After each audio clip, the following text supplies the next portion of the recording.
छोटी छोटी सी अनुकूलता में बाधा पड़ने पर हम दुखी हो जाते हैं, हम विक्षिप्त होने लगते हैं, हम बहुत बड़े लाभ का त्याग कर देते हैं। छोटी सी मनोनुकूल वृत्ति के विरोध होने पर, जबकि वो महामंगल विधान है, आपको समझ में नहीं आ रहा, आप इतने असंतुष्ट हो जाते हैं, इतने हार जाते हैं, इतने निराश हो जाते हैं कि परम लाभ का मार्ग ही छोड़ दिया। आप सभी को राधे राधे।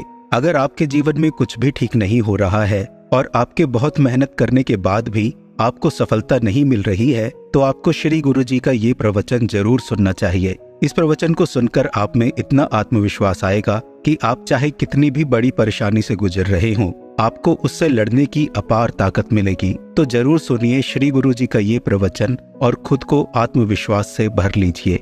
राधे राधे। वो कौन सा कर्म है जो हमें परम लाभ देगा?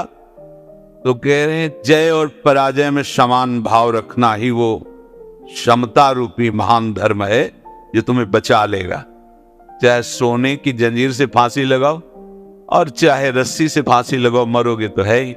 ऐसे शुभ कर्म भी फांसी ही है। लोक लोकांतर में भटकना होता है, विश्राम नहीं होता। और अशुभ कर्म तो है ही, कहना क्या है उसका, ये सबकी समझ में नहीं आएगा। ये आगे की बातें हैं जहां अहंकार समर्पित हो जाता है। कैसे नहीं उसको अपराध लगेगा? उसके शरीर के द्वारा हो रहा है। तो जैसे हमारे इस प्रदेश में जितने भी प्राणी वास करते हैं, फिर देश में, फिर हमारे विश्व में, तो हम एक प्रदेश से लेते हैं, कितना अशुभ कर्म होता है और कितना शुभ कर्म होता है। क्या आपको दोनों का दंड मिलता है या पुरस्कार मिलता है? या आपको हर्ष होता है या शोक होता है? या सुख होता है या दुख होता है? नहीं होता। क्यों नहीं होता? नहीं, हमारा संबंध नहीं हो तो रहा है। शुभ अशुभ कर्म हो रहा है प्रदेश में, देश में, क्योंकि कोई भी शरीरधारी कर्म किए बिना रह नहीं सकता। और जो शास्त्र सम्मत कर्म करते हैं वो भगवत मार्ग के प्रतीक होते हैं। वो साधारण, उनकी गणना नहीं आती शुभ अशुभ में। वो तो भगवत धर्म का पालन करने वाले होते हैं। वो तो महात्मा होते हैं, भक्त जन होते हैं, प्रेमी जन होते हैं। वो त्रिगुणातीत अवस्था की तरफ उनकी गति होती है। पर साधारण प्राणी प्रायः क्रिया किए बिना रह नहीं सकता। क्रिया होती है, और क्रिया जब अहम से होती है तो कहीं ना कहीं लाभ बुद्धि, सुख बुद्धि होती है। इसके कारण वो ये समझ नहीं पाता है कि धर्म है कि अधर्म है, और बढ़ता चला जाता है। कहीं खूब पापाचरण होते, कभी कोई संयोग बन गया तो पुण्याचरण भी होते। लेकिन आपको क्या फर्क पड़ता है? पूरे विश्व में दोनों प्रकार के कर्म हो रहे हैं, आपको क्या फर्क पड़ता है? कुछ नहीं। क्यों?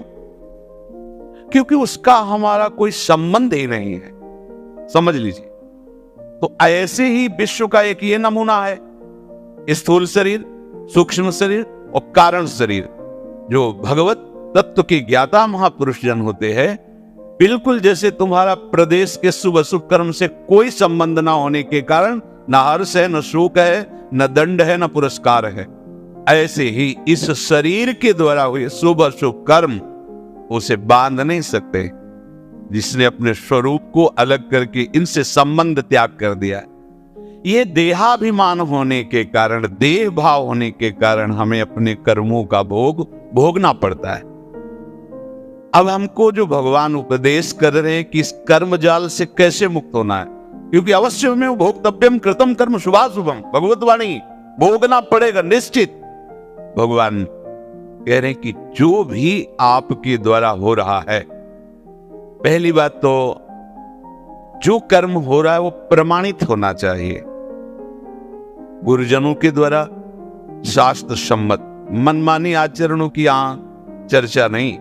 यहां जो है तस्मात् शास्त्रम प्रमाणम ते, आपका कोई भी कार्य बिना प्रमाण वाला नहीं होना चाहिए, मनमानी नहीं होना चाहिए। उसका प्रमाण किसी संत ने कहा है, आचार्य ने कहा है, गुरुदेव ने कहा है, भक्तों ने ऐसा कहा है, ऐसा हमारे बुजुर्गों ने कहा है, यह प्रमाणित होना चाहिए। अब उस कर्म का अनुष्ठान करते समय हमारे हृदय में लाभ की विशेष आकांक्षा होती है, उस कर्म की सफलता की विशेष आकांक्षा होती है। अगर आप प्रभु की इस वाणी को नहीं मानेंगे तो बहुत धोखा हो जाएगा हमसे, बहुत गलती हो जाएगी। जैसे जिसको लगता हो कि ये सुख दुख समय कृत्वा लाभा लाभो जया जयो, ये तो केवल विरक्तों के लिए भगवान कह रहे, ऐसा नहीं। देखो सबको लाभ इसमें है। एक विद्यार्थी है, वो विद्या अध्ययन करता है पास होने के लिए, पूरा प्रयास करता है। किसी कारणों से, खेल में ज्यादा बुद्धि होने से, प्रमाद बुद्धि होने से, या प्रयासरत है उतना मानसिक प्रबलता ना होने से चूक हो गई, उत्तर नहीं दे पाया और परीक्षा में फेल हो गया। अब ये सूत्र उसको पता नहीं है, न घर वालों को पता है। अब वो उसे बोलते हैं कि इतना रुपया लगाया, इतनी फीस भरी और तू फेल हो गया। मानसिक उसके ऊपर दबाव डालते हैं। वो शास्त्र ज्ञान से रहित, विवेक रहित बालक विचार करता है, घर वाले भी असंतुष्ट हैं और पास भी नहीं हो पाया, अब क्या करे? बोले मर जाना अच्छा है। देखो कई ऐसी घटनाएं सुनने को मिलती कि अमुक विद्यार्थी फेल हुआ तो उसने आत्महत्या कर ली। ये क्यों हुआ? ये विवेक ना होने के कारण। ठीक है, इस बार फेल हुए तो अगली बार हम प्रयास करें जहां हमारी कमी रही।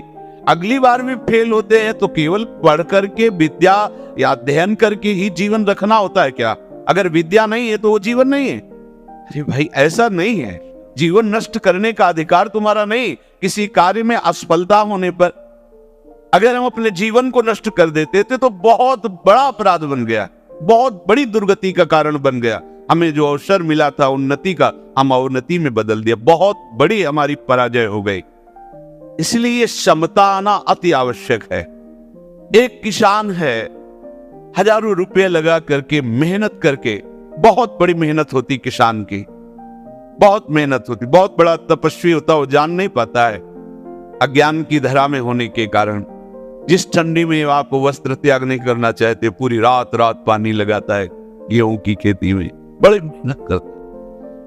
जब फसल काटने का समय आता है तो वर्षा और ओले हो जाते हैं, पूरी फसल नष्ट हो गई। कर्जा लेकर उसने खाद पानी लगाया था, बेटी का ब्याह करना है, बच्चों को पढ़ाना है, अब फसल नष्ट हो गई। कर्जा कैसे देंगे?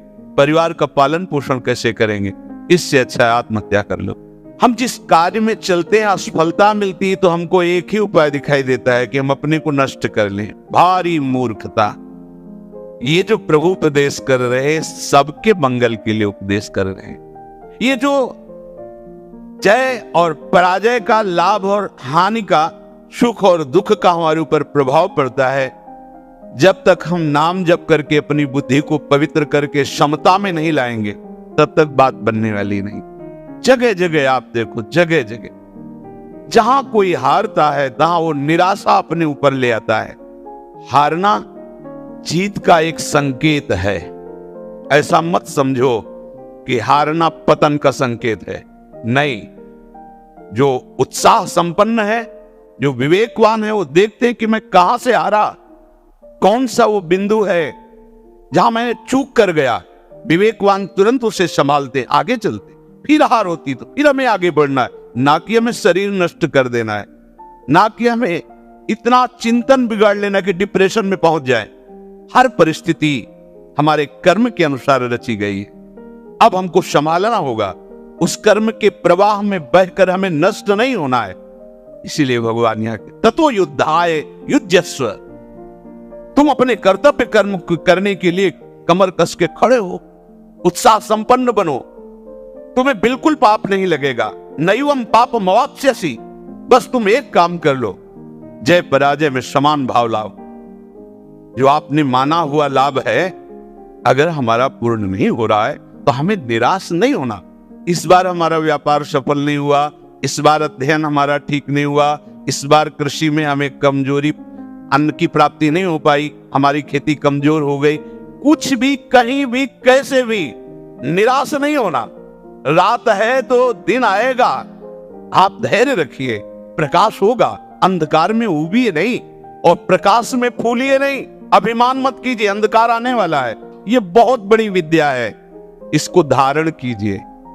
छोटी छोटी सी अनुकूलता में बाधा पड़ने पर हम दुखी हो जाते हैं, हम विक्षिप्त होने लगते हैं, हम बहुत बड़े लाभ का त्याग कर देते हैं। छोटी सी मनोनुकूल वृत्ति के विरोध होने पर, जबकि वो महामंगल विधान है, आपको समझ में नहीं आ रहा, आप इतने असंतुष्ट हो जाते हैं, इतने हार जाते हैं, इतने निराश हो जाते हैं कि परम लाभ का मार्ग ही छोड़ दिया। इसका परिणाम क्या होगा? हम तो बड़ा दुख सह रहे हैं, अपमान सह रहे हैं, विषमता सह रहे हैं। इसका परिणाम क्या होगा? भगवान कह रहे बिल्कुल निश्चिंत रहो, महाभय से तुम्हारी रक्षा निश्चित यही कर लेगा। समता, किसी के आशीर्वाद की जरूरत नहीं है। ये कला सीखनी पड़ेगी, ये कला स्वीकृति करनी पड़ेगी, नहीं आप आगे परमार्थ में नहीं बढ़ पाएंगे। हर तरह से अपने को प्रसन्न रखने की चेष्टा रखो, विवेक के द्वारा, किसी वस्तु, व्यक्ति, स्थान के द्वारा प्रसन्न करने की नहीं, आंतरिक विवेक के द्वारा, बाह्य कोई साधन नहीं। इसके लिए कैसी भी परिस्थिति हो, यदि आपने प्रभु को स्वीकार किया है तो आप प्रसन्न रह सकते हो, क्योंकि हमारे प्रभु विद्या के समुद्र हैं, ज्ञान के समुद्र हैं, प्रेम के समुद्र हैं, ईश्वर के। क्या चाहिए? बिना पढ़े समस्त विद्या प्रकाशित हो जाती है। आज मेरे पास अमुक अव्यवस्था है, कल ऐसा हो सकता है कि तुम भारी से भारी सृष्टि की व्यवस्था करने वाले बन जाओ, क्योंकि तुम्हारा स्वामी अनंत ईश्वर संपन्न है। इस बात को लेकर के वो इस समता को धारण कर सकता है। इस सहने की सामर्थ्य सिर्फ हरि के चरणारविंद के आश्रय से आती, भरोसे से आती। आपने श्री गुरु जी का ये सुंदर प्रवचन सुना। आशा है आपको इस प्रवचन को सुनकर बहुत आनंद मिला होगा और आपको इस प्रवचन से जरूर कोई अच्छी बात भी सीखने को मिली होगी। आप चाहें तो इस प्रवचन से हुए अनुभव को हमारे परिवार के साथ साझा कर सकते हैं और राधे राधे लिखना मत भूलना। हम सबको श्री गुरु जी के मुखारविंद से इसी तरह ज्ञान मिलता रहे। राधा कृष्ण से यही कामना है। आप सबको राधे राधे।